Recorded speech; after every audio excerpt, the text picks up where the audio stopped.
Messages from Her Honour, the Honourable the Lieutenant Governor. The Honourable the President of Treasury Board and the Minister of Finance.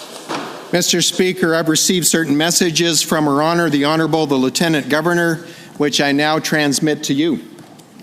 All rise, please.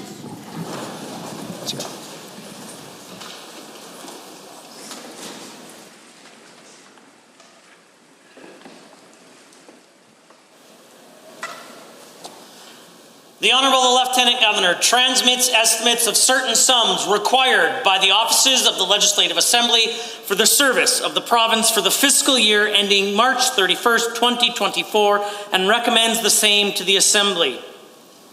The Honourable the Lieutenant Governor transmits estimates of certain sums required by the government for the service of the province for the fiscal year ending March 31st, 2024, and recommends the same to the Legislative Assembly. Please be seated.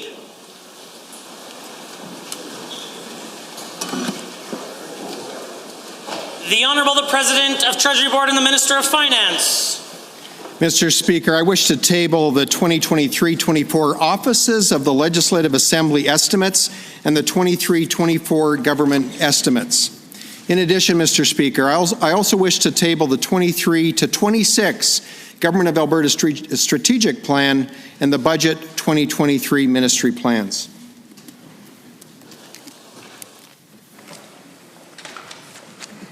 Government motions. Motion number 21, Honourable Mr. Toews.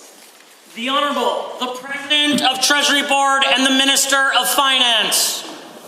Mr. Speaker, I now wish to table the government's 2023 to 26 fiscal plan and move government motion 21. Be it resolved that the Assembly approve in general the business plans and fiscal policies of the government.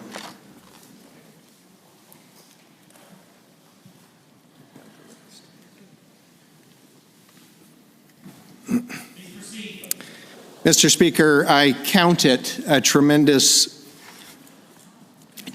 honor today to rise in the House and present Budget 2023, the fifth I presented on behalf of Albertans. In the fall of 2019, I put forward a four-year plan to bring the province back to fiscal responsibility and a balanced budget. In some respects, these past 4 years have felt like a century, in part due to the extraordinary global challenges we've faced, but also because of how far we've come. When as a government we took office in 2019, Alberta had an economy that was flatlined, and we were spending $10 billion more than comparable provinces on services without better outcomes. Our plan to strengthen Alberta's economic foundation was twofold. First, to bring discipline to Alberta's spending. We could no longer afford to be the spending outlier among Canadian provinces. And then we were determined to position our province for competitiveness, leading to exceptional investment attraction, economic growth, diversification, and job creation, thereby ensuring an increase in fiscal capacity and provincial revenues. These goals were, to put it mildly, ambitious. To achieve them, we committed to three fiscal anchors that informed our decision-making. The first anchor was a commitment to keep Alberta's net debt to GDP ratio below 30%. This would ensure that debt and debt repayment would not strangle our economic growth. Second, it was imperative that we would get our spending in line with comparator provinces. And third, when there was economic clarity, to chart a path to a balanced budget. As we implemented our ambitious economic recovery plan, the impact on Albertans was almost immediate. Our red tape reduction initiative has saved Albertans $2.1 billion. We established the Alberta Indigenous Opportunities Corporation with $1 billion of capital so Indigenous communities can be full partners in the Alberta Advantage. Our government invested in strategic infrastructure projects that were essential for future growth while getting Albertans back to work at a time they needed it most. And by July 2020, we had cut Alberta's corporate tax rate from 12% to 8%.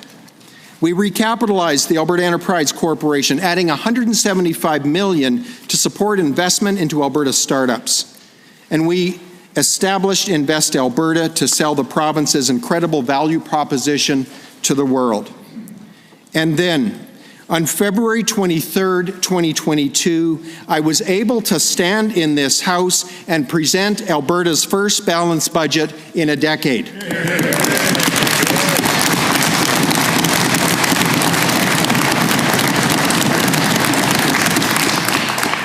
And that brings us to today. Today is Alberta's leading the nation in economic growth. Today, with a rapidly diversifying economy, there are career opportunities that didn't even exist a few years ago. Today, Albertans pay $20 billion less in taxes than they would if they lived in the next lowest tax province. Today, after some very difficult years, the opportunities for small businesses and entrepreneurs are exploding. And today, I again present a balanced budget.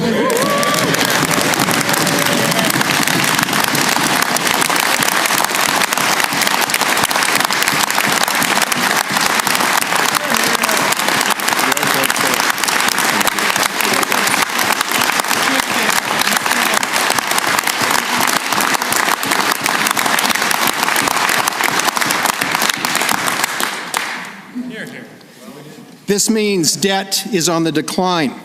In this last fiscal year, Mr. Speaker, we paid off over $13 billion of debt, all of the debt that matured in 2022.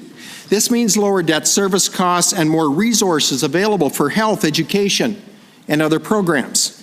It means more available fiscal room and thereby more runway and capacity should we experience another economic shock. Mr. Speaker, we are by far and away below our net debt to GDP ratio ceiling of 30%. Today, Alberta's at 10%, the lowest in all of Canada by a long shot.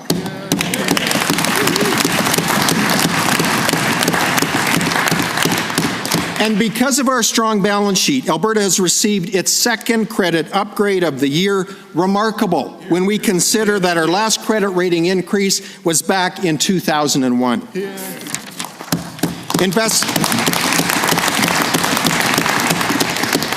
Investment attraction is essential to Alberta's strong economic growth and job numbers. In my business experience, a government will either help or hinder progress, get in the way or get out of the way. It's an attitude, Mr. Speaker, and it matters to investors.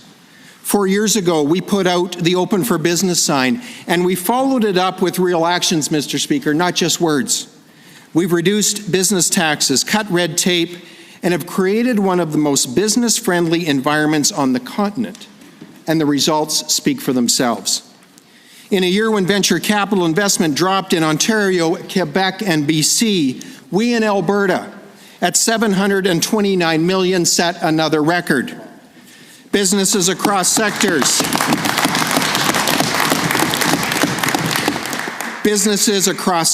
and across the province are creating thousands of new jobs while diversifying Alberta's economy. Just days ago, Plexus Technologies announced they were moving their Canadian headquarters to Calgary, creating 125 tech jobs. Southland Trailer Corp in Lethbridge will double its production, creating 250 jobs. De Havilland is moving its head office to Alberta instead of subsidized Quebec, I might add.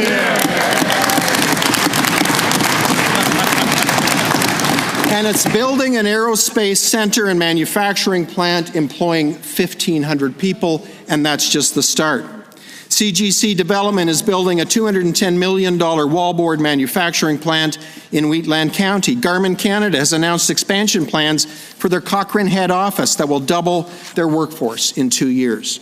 We have Imperial Oil investing $720 million in the Heartland for a biodiesel refinery.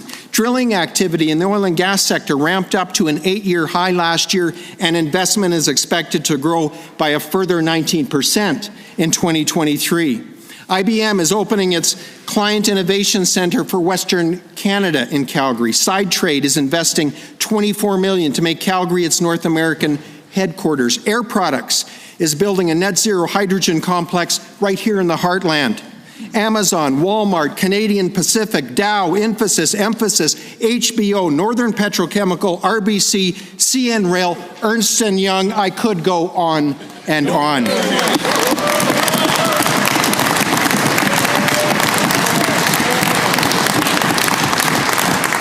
But there's not time this afternoon to detail every good news investment story in Alberta's economy. But, Mr. Speaker, I want to be crystal clear here, and it's important that our colleagues across the floor hear this. Governments do not create wealth. They create the conditions favorable for investment attraction and wealth creation. And over the last 4 years, this government was relentless in its focus to make Alberta the best place to do business in North America.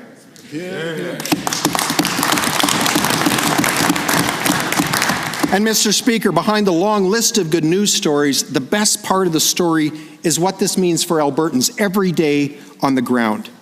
92,000 jobs were created in 2022 and over 20,000 in January of this year. In fact, almost a quarter of all jobs created in the nation in 2022 were created right here in Alberta. And these jobs are paying Albertans more. Workers in our province make more than in any other province. Since January 2019, the amount Albertans earn per week has gone up 12%, and we expect these earnings to keep growing. Further to that, thanks to the lowest taxes in Canada, Albertans keep more of their hard-earned money in their pockets. Mr. Speaker, Canadians from other provinces and those new to Canada are taking note of Alberta's growing economy, our lower cost of living, and the abundant opportunities we offer. Like the story of Nick and Jessica, two young professionals, one from Edmonton, one from Vancouver, debating about where they're going to start life together. When Jessica recently visited Edmonton for the first time, she was surprised by its natural beauty, but what tipped the scales? The high wages, the affordability, and the cost of housing. Edmonton is cold, Jessica says, but I can buy a coat.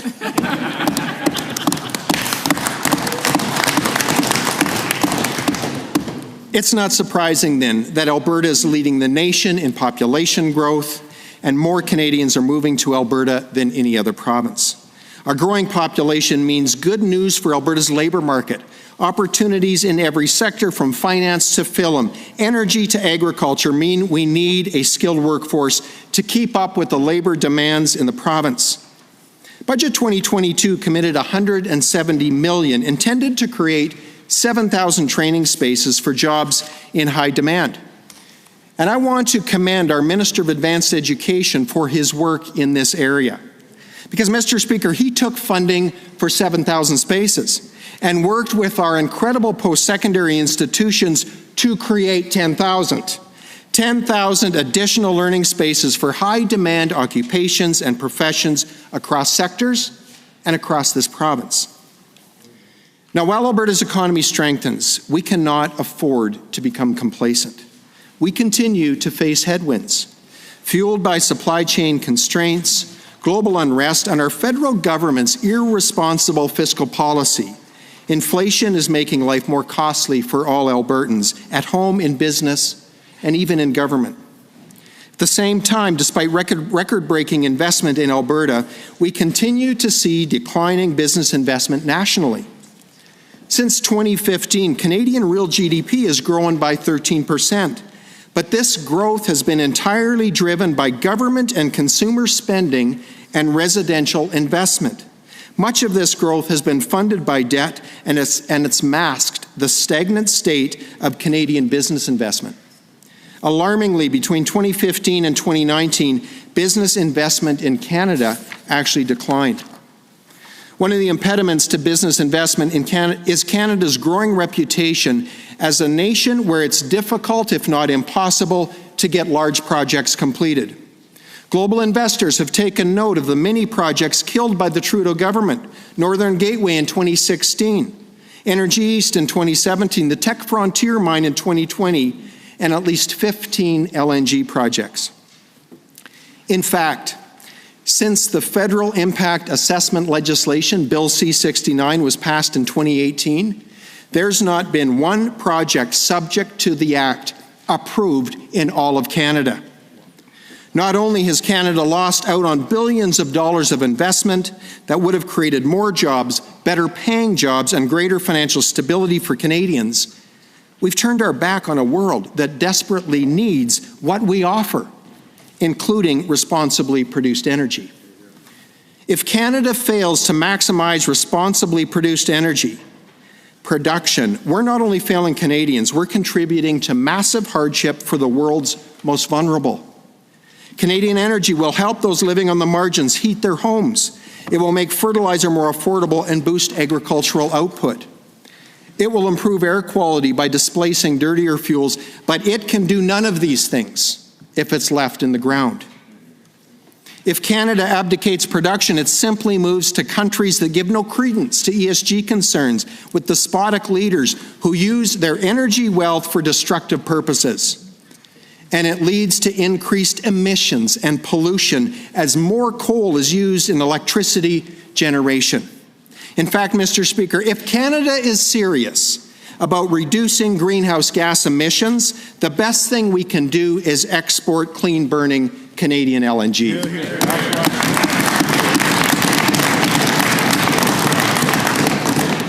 An energy-rich democracy like Canada that continues to hamstring its world-class responsible energy production with carbon taxes, emission caps, and a regulatory quagmire at a time of global shortage is irrational and grossly irresponsible.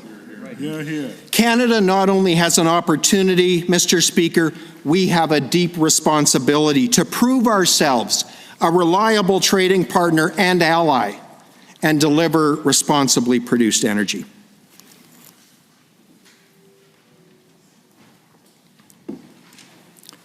Mr. Speaker, as we reflect on our journey as a province over the past 4 years, and as we recognize both the significant triumphs and the challenges we're experiencing today, the question becomes, where do we go from here? How do we maintain a strong balance sheet and positive economic trajectory? What can we do today to secure Alberta's future tomorrow? First, Mr. Speaker, I'm appealing to the rest of Canada to follow Alberta's lead to make business competitiveness a key priority. Securing a prosperous future for the next generation depends on it. We need to be a nation that once again can get big visionary projects completed. We need to be a nation that values the welfare of Canadians above the ideologies of the elite.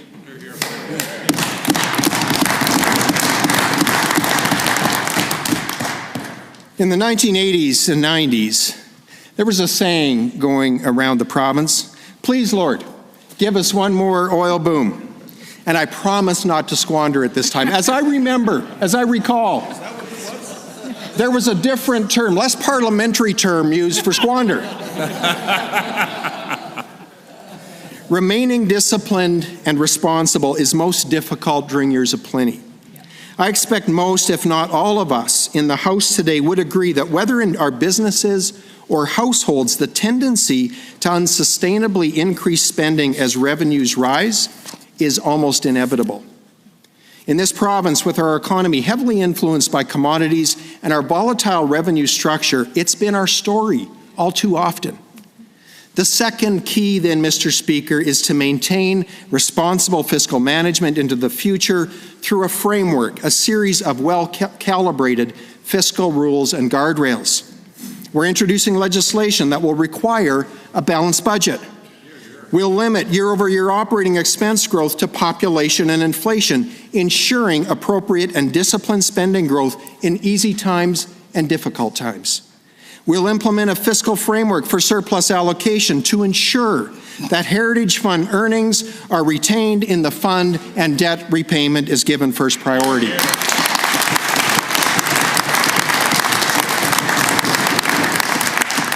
Mr. Speaker, had we from day one invested the earnings of the Heritage Fund back into the Heritage Savings Trust Fund without any additional deposits other than what we have made to date, instead of the $18 billion we have in the fund today, the fund would be approaching $300 billion.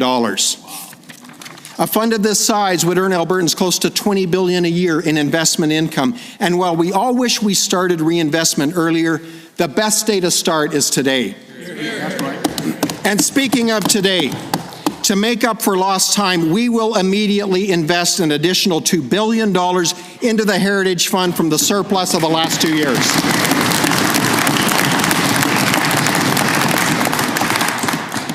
All of these measures together provide fiscal stability, enabling low taxes, and will ensure that business investment continues to be preferential to Alberta.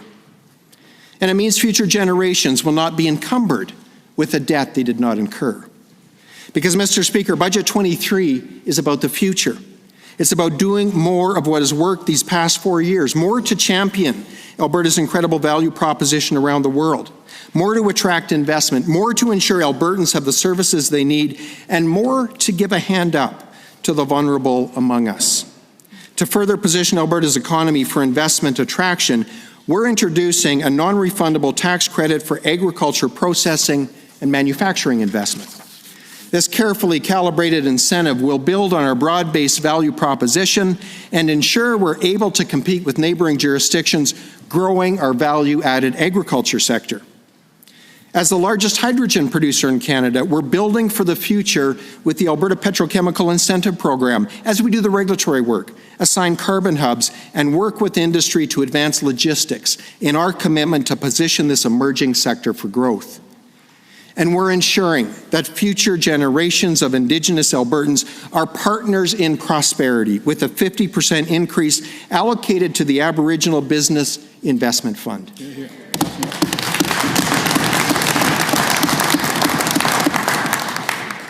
According to the Canadian Federation of Independent Business, there are 100,000 unfilled employment positions in Alberta today. It's remarkable.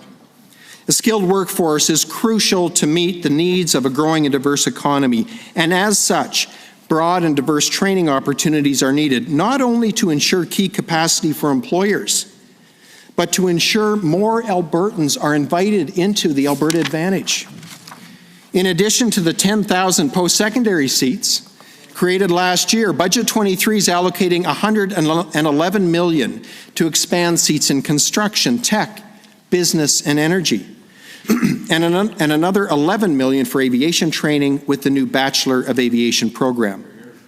Over $180 million is earmarked for upgrading or expanding facilities around the province, including a new School of Business building at MacEwan University and a power engineering and instrumentation lab at Northwestern Polytechnic. Mr. Speaker, in Alberta, we, like every other province, are experiencing a serious challenge in healthcare capacity. This challenge is less about bricks and mortar, but instead a lack of frontline healthcare professionals. The new health workforce strategy provides $158 million to support multiple initiatives to recruit and retain healthcare workers, including the targeted recruitment of internationally trained workers and nurses. This budget provides funding to increase the number of learning seats available in healthcare professions, including 1,800 new seats for healthcare aides, licensed practical nurses, and registered nurses, and an additional 120 seats to train more physicians at our schools of medicine, a 40% increase in our physician training capacity.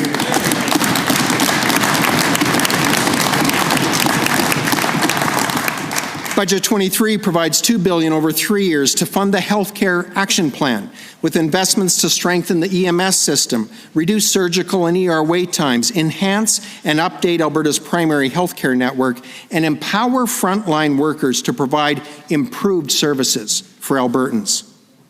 Although Alberta has the youngest population in Canada, it's estimated that the demand for long-term care beds could double in the next 25 years. We're investing more than $1 billion over the next 10 years to ensure that our loved ones, the ones on whose shoulders we stand, will receive the care they need in their later years.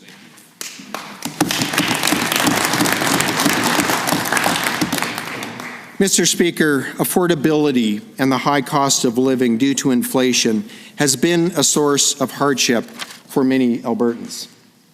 The Affordability Action Plan provides over $3 billion in relief measures that will help Albertans. And Mr. Speaker, if we added all of the measures up, including all of the reindexing, we would be well over $8 billion over the 4 years this fiscal plan represents. The fuel tax suspension program is saving Albertans and Alberta businesses real dollars every time they fuel up and gives Albertans an enduring affordability advantage as we benefit from an owned resource. Electricity rebates are providing almost 2 million Alberta homes and businesses with relief from the high cost of electricity. And targeted affordability payments will support families, seniors, and our most vulnerable. Under this action plan, the student loan interest rate will be reduced and the no interest, no payment grace period will be extended to 1 year after graduation. Mr. Speaker, with so many families choosing Alberta, additional resources are required for our K-12 education system. Budget 23 provides $950 million to ensure schools are well prepared to welcome new students and includes additional targeted funding to provide for the increasingly complex needs of our youth. Budget 23 increases funding for school bus transportation, offsetting rising costs, supporting school choice, and providing a ride for an additional 80,000 students with a new family-friendly distance eligibility. And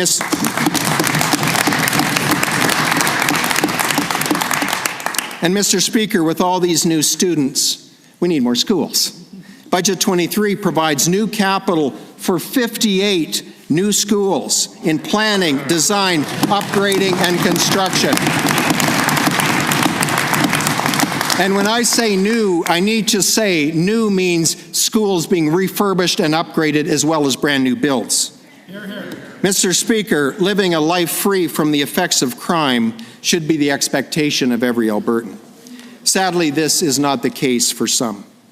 Budget 23 includes a significant investment into justice and public safety, and with funding to include more Crown prosecutors and support staff to address the backlog, increase capacity, and modernize our courts. Funding is provided for increased law enforcement, more boots on the ground to better fight crime in our communities, both urban and rural. And Budget 23 is also providing $65 million over 3 years to strengthen First Nations policing. This will fund a new First Nation police service for Siksika and additional officers across the country. And Mr. Speaker, part of investment attraction means making sure we have the infrastructure and systems to meet the demands of growth. With tens of thousands of Canadians making Alberta home, the volume at land titles has been unprecedented. To all the realtors, developers, and lawyers out there, we've heard you. Service Alberta will again receive increased funding to clear up the backlog at land titles, and more importantly, to finally modernize the system. Hear, hear.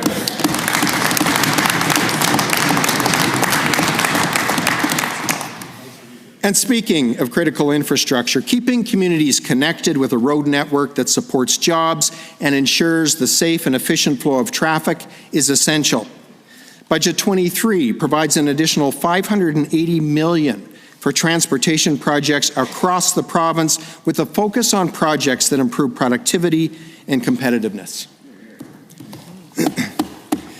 Mr. Speaker, Thomas Jefferson once wrote, "The measure of a society is how it treats its weakest members."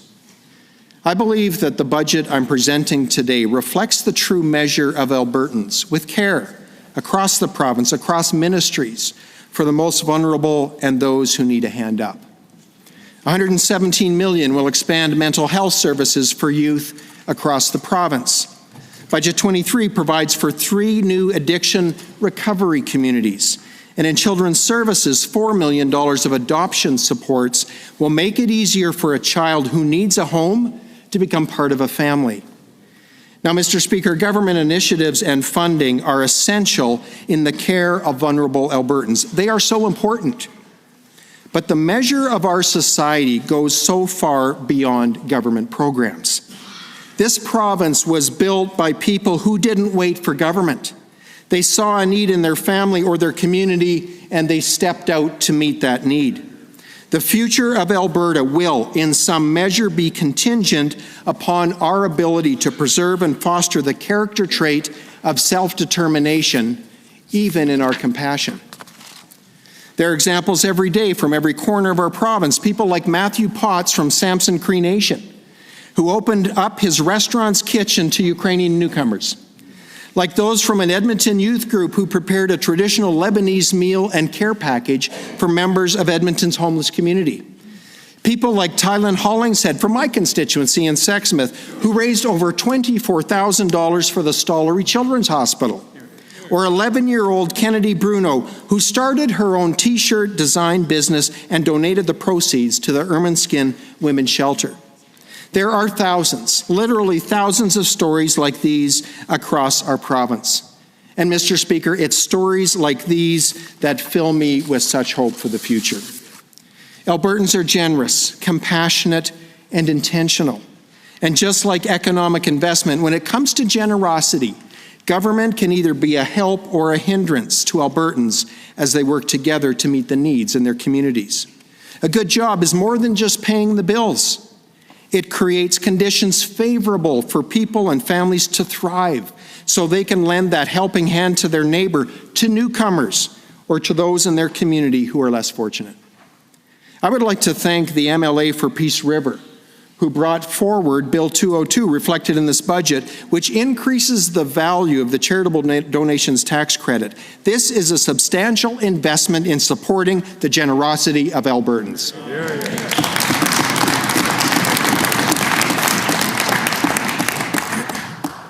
Mr. Speaker, in 3 months, Albertans will have a decision to make regarding their next government. As a province, we have the benefit of contrasting two very different approaches to governance and the economy, not theoretical or hypothetical conjecture, but the actual results of two contrasting economic strategies. Now, Mr. Speaker, I want to be clear. I believe that almost every MLA that comes to this House, that comes with the intention of making life better for Albertans, regardless of which side of the aisle they sit. But we have to be honest with ourselves and the people we were elected to serve. The NDP's economic management model of raising taxes, increasing regulatory burden, high operational spending, and working to expedite the energy transition in conjunction with Trudeau's Liberals was nothing short of disastrous. It resulted in the flight of billions of dollars in capital, tens of thousands of lost jobs, and perpetual deficits. Our government brought a different approach. Sound fiscal management, coupled with tax reductions and reduced regulatory burden, has positioned Alberta to lead the nation in economic growth with a surplus budget, less debt, more and better jobs, and from my perspective, a whole lot of hope.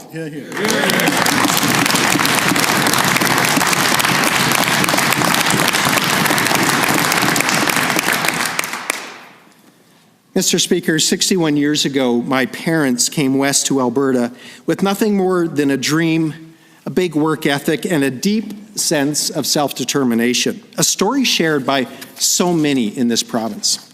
They worked hard, sacrificed much, and built a home and a life for their family in a place where opportunities abound, in a province where family, faith, and community are held in high regard.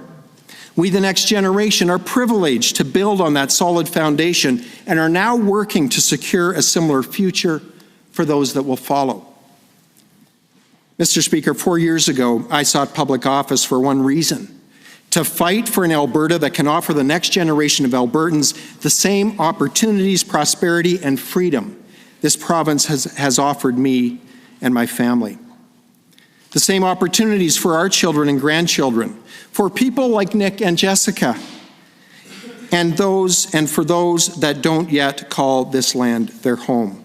Mr. Speaker, the same opportunities for all Albertans.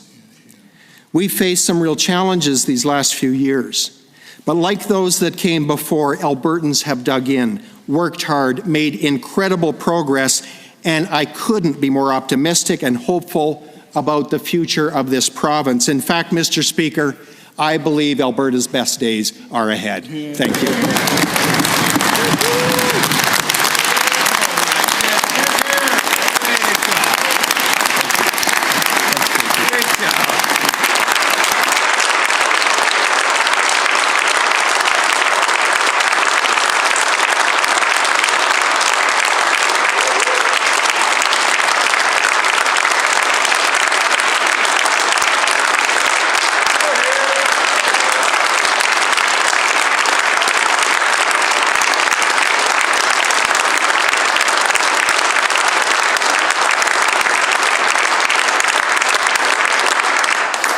The Honourable the Official Opposition House Leader. Thank you, Mr. Speaker. I move that we adjourn debate.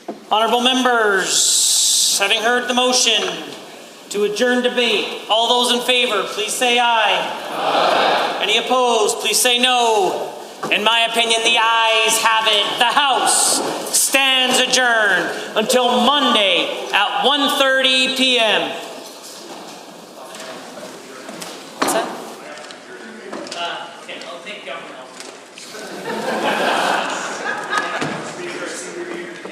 And go report such great news to our constituents. So with that said, I do move that in accordance with Government Motion 20, the Assembly be adjourned until 1:30 p.m. on Monday, March 6th. I feel like we've been here before. Having heard the motion as proposed by the Honourable the Government House Leader, all those in favour, please say aye. Aye. Any opposed, please say no. In my opinion, the ayes have it, and the House stands adjourned until Monday at 1:30 p.m.